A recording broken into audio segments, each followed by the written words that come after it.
I see Hayden in the box, but I doubt you want to debate him. It's your live. I'm chilling. If you want to talk to him, Only for a bit, because I know the chat's not going to want. But Can you hear me? yeah. Hayden, did you want to go ahead? You can critique my view or Dean's view. can I text Danny, or do you just want to talk to him? I'm down to just talk to him. How about that? Kenyon, thank you for the $1 on them. Okay, Parker, do you want to do the Trump thing, or do you want to actually like go over worldviews? Because I'm down to do either one. Well, I'm down to just do the Trump thing if you want. Okay, yeah, we can do that. You want me to start by saying why I voted for Trump, or do you want to start? I could just ask you, like, do you want to give like a specific Trump economic policy you like of his that you think was good? So I know I mentioned this yesterday. I mean, I'd say generally why I voted for him would be pro-life policies as well as just generally social conservative issues. So things like ending trans quote unquote healthcare for minors. So things like puberty blockers and gender affirming hormones, as well as just generally supporting more of a traditional view of the family than would be advocated for by Democrats. Mm-hmm. Do you have an economic policy that you think is good of Trump's? I'd say in this election, I was probably less concerned with economic policy than I was social policy. Okay, what's social policy? Yeah, so like the ones that I just mentioned as far as transgenderism, abortion, and then sort of the pushing of what I would advocate as sexual perversion to children as well as adults. Okay, so do you think that trans people should be banned from the military? Should be banned from the military? I'd say probably, because I would consider gender dysphoria or gender identity disorder to be something that is a problem with the mind, up to the point where it actually causes someone to not have a proper view of reality. So community guidelines, that was crazy. Okay, so yeah, I think that's like an insane view. So you understand that not everyone who's trans has gender dysphoria, right? What do you mean by everyone who's trans? What is a trans person? Yeah, like a trans person would just be someone who has an incongruence between like their sex and what's designated as typically like as their sex through the context of their gender, because the gender is going to be their commitments in accordance with particular sets of social and cultural norms. They're typically associated with the sexes. Now, I don't think that like gender is defined in like a univocal sense. So like I don't think that there's like one term that applies in all cases. I think that we're going to use multiple different definitions that are going to have conceptual overlap in all the different cases that we bring up. But like Also, there's like a logically consistent social usage. Also, I wanted to add this on here. You said that you essentially said that being trans is a mental illness. Can you name one major institution, medicine or science, that would consider being trans as a mental illness? I mean, I'd have to take a look, but even if we were to say that, say, all of the major medical organizations didn't consider it a mental illness, I think anyone who's rational can recognize that a man who thinks he's a woman or a woman who thinks he's a man has a problem of the mind where they can't actually conform their mind to what's real. No, Okay, actually, so I think you're the one with the issue here, because I just described to you that they're just using language differently than you. So what you're doing is you're superimposing your language to mean what their language is. So Yeah. you're saying they're using a biological sense of the term man, right, or the term woman, when they're not using a biological sense of the term man or woman. So Yeah. actually, the one that would be delusional here would be you, because you're self-prescribing an equivocation fallacy. Yeah, Okay, like so- we could just replace those words with your definitions to see if they're true for a trans individual. So you just said a trans woman is a man that thinks they're a woman. By man you mean male, and by woman you mean female. Okay? So in other words, you're saying that a trans woman is a male that thinks they're a female. Not in every case. Can I clarify? Now here's the zinger. Trans women do not think they're female. I just said not in every case. Can I clarify then what I meant? Of course. Okay, so sometimes you can, and I had some debates last week on the trans issue, so I have talked to some people who are transgender. So it's not always that they actually believe that they can become the opposite sex. In fact, sometimes, as you mentioned, oftentimes, possibly, they actually acknowledge that they can't become the opposite sex, but they believe that they can essentially put on a costume and make themselves appear more as the opposite gender because they have some discomfort in their biological sex. Is that an accurate description of what trans people would typically go through? No? Okay, No, what would you object costume. to? Like, can I ask you a question? Like, do you think you using the term Hayden as your name is like costume? No, that's Why not? because that's my actual name. Because Okay, what but do you that's mean by socially actual constructed. name there? Real. Yeah, it's socially In constructed. reality. For Wait, standard. okay. Yeah, well, wait, I mean, so- if your so name is in socially- reality, then gender identity is in reality, because both Mm-hmm. names and gender identity would be relating to social constructs. In the same this way, sense. you believe that your name is indicative of a description of your sense of self, right? We believe that gender identity is indicative of a description and sense of self, and we deploy names, right, to yield a construct in society to understand one another, the same way we deploy gender identity as a construct in society to understand one another and to better understand ourselves. Okay, so one question I asked last week when I had conversations like this that helped me better understand what the view was of the people I was engaging with was the question, what is a woman? It's not meant as a gotcha, but it does help me better understand what you guys are actually trying to get at when you say terms like women and gender identities. So can you guys just let me know what you think a woman is? Yeah, of course. I actually told you earlier what I think, but I'll describe again because it doesn't seem like you heard what I said. So a woman would be an adult human person that's committed towards the social and cultural norms that are typically associated with the female sex. And I don't think that any of these terms that we would use to define what a woman is or what a man is are univocal, meaning that there's not one usage of a term that we would apply in all circumstances. There are going to be multiple different definitions that we operate and use in different circumstances, right? In order to be able to like apply that someone's a woman or apply that someone's a man in all circumstances that we would deem it to be the case. We're gonna use multiple different definitions. So it's not univocal, right? There's multiple different senses that we use all the time. There's a biological sense of the term that makes sense. There's a sociological sense of the term that makes sense. It doesn't have to be necessary and sufficient. Okay, so just a follow-up question on that to make sure that I kind of understand that better, or at least to the best of my ability here. If we both saw, me and you, Parker, were standing at the road at a crosswalk. We saw someone cross the street. You said a woman crossed the street. And what would make you say a woman there versus a man? Well, typically it would be like an assumption based on certain characteristics that we would typically associate with the sex. So, right. So, but like then I would clarify with them, and they'd be able to like clarify to me. Oh, I have commitments with like to be in alignment with these particular traits as a prescription of my identity, and like that would make sense to me within that perspective. If I was possibly wrong. So it's based on self-identity. The I just told you commitments towards social and cultural norms are typically associated with the female sex, but again, it's not univocal, so it doesn't apply in every single circumstance. There could be some circumstances where I would use a different definition to apply to a particular individual. And so if there was a biological female who didn't identify as trans, but just wasn't committed to the norms of the female sex, was, say, for example, a tomboy, and was actually behaving more so like what would typically be male behavior than typical female behavior, would that person be a woman because that's what what their biological sex is and what they identify as, even though they don't fit the norms with the female sex? Or would they be a man because they actually would fit the norms associated with the male sex?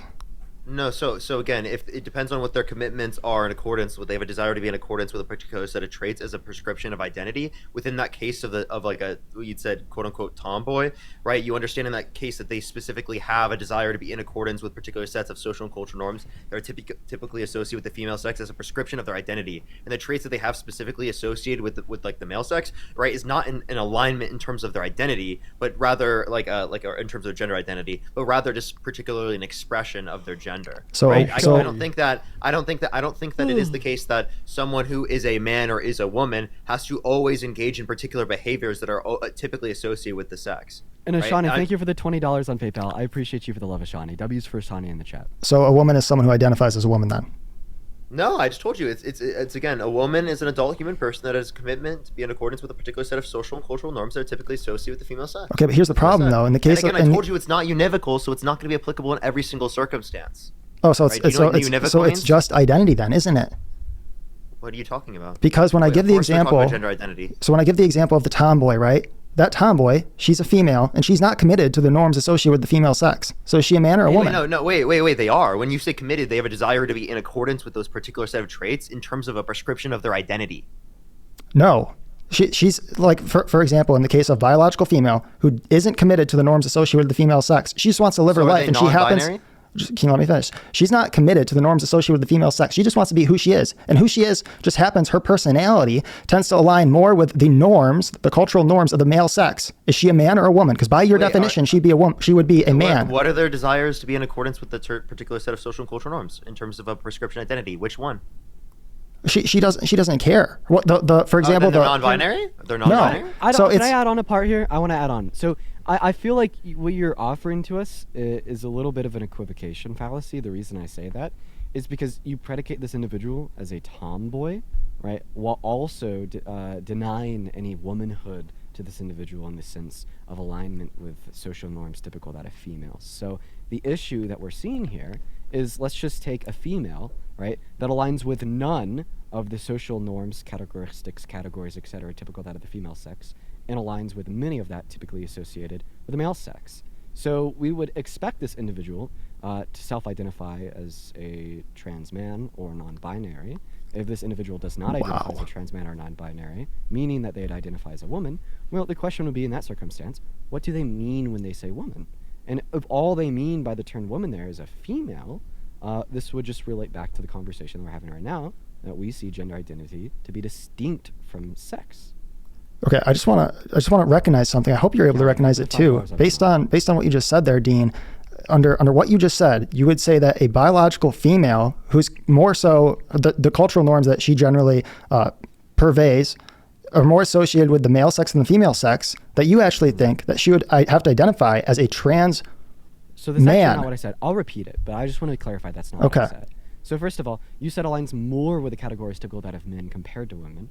I said aligns with no categories that typical of women and many categories that typical of men. And I didn't say that they would definitively be a trans man or non-binary. I said that we typically expect them to be, right? And there's a difference there. I'm not placing any prescriptive claim insofar as what they are. So I'm you would placing a descriptive claim on what I would expect them. So you would expect a tomboy to identify as a man.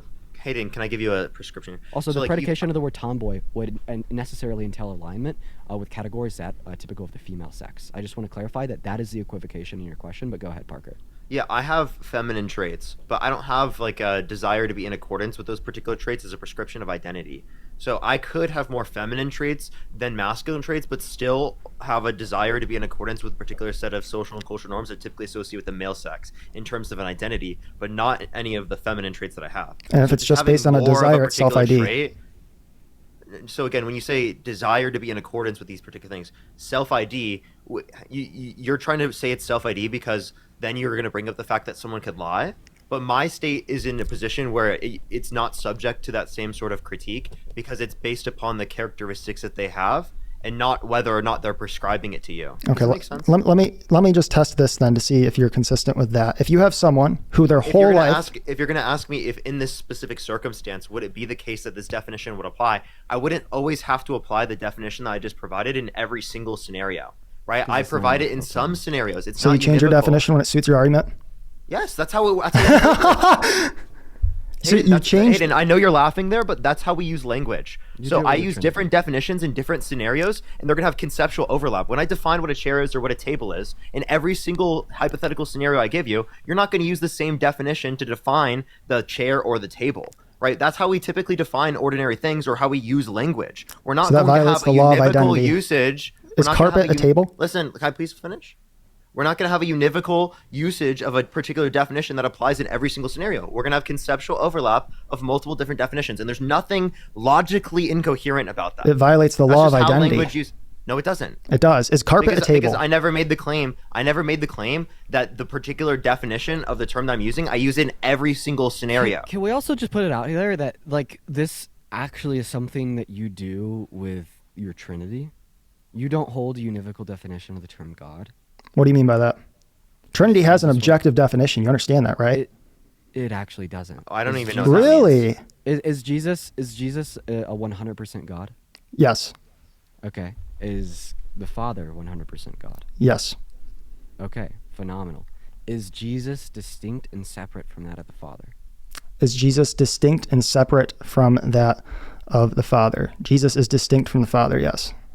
And this would violate the transversive law of logic because you're saying No. Jesus equals 100% God, Father equals 100% God, substitute the terms for the definitions, 100% God and 100% God, and you're saying 100% God is not equal to 100% God.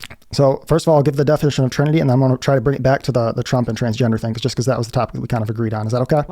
Well, I mean, like the reason I brought this topic up is because it's conceptually related to the unificality of the way that you define your terms. Again, I'm happy in order to hold a logically consistent position on the Trinity, you have to reject the univocal usage of the term God, and you imply a separation and a distinction between the God the Father and God the Son, insofar as them sharing like the same spirit of God, but they're both uniquely God in a different usage of that term.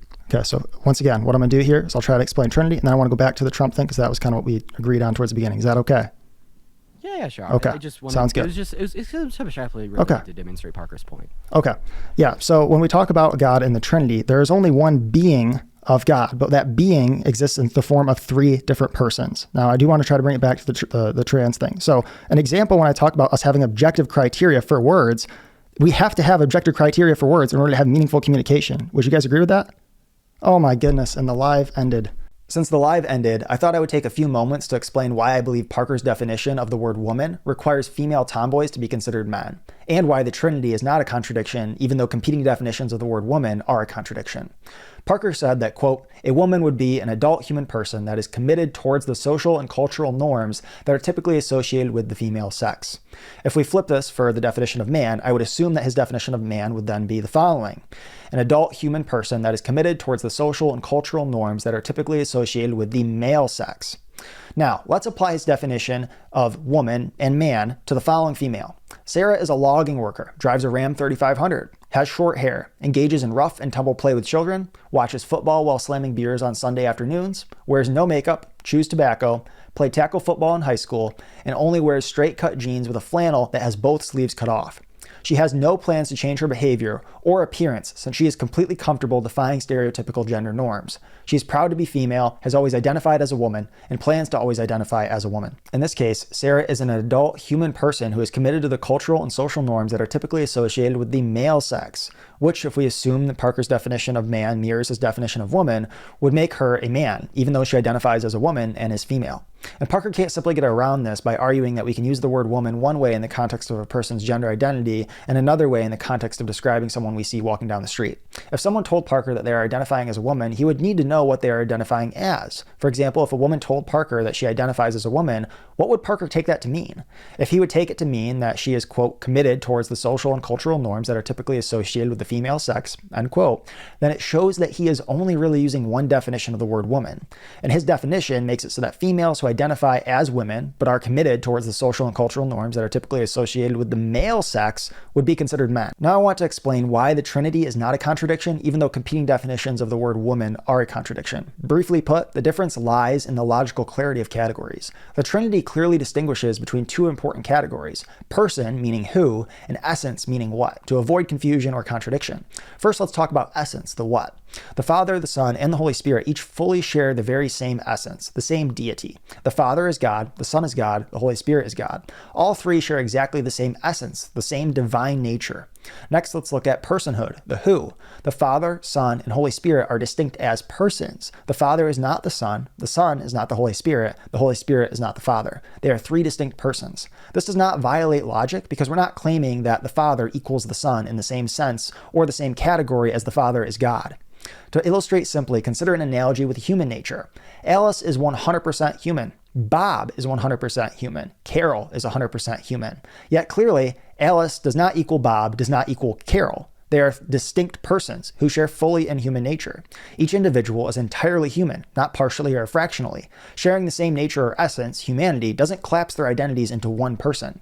Within the Trinity, Father, Son, Holy Spirit each fully possess the one divine essence, Godhood, not fractions of it. Each of the three persons is fully God, yet each person remains distinct from the other two in personhood.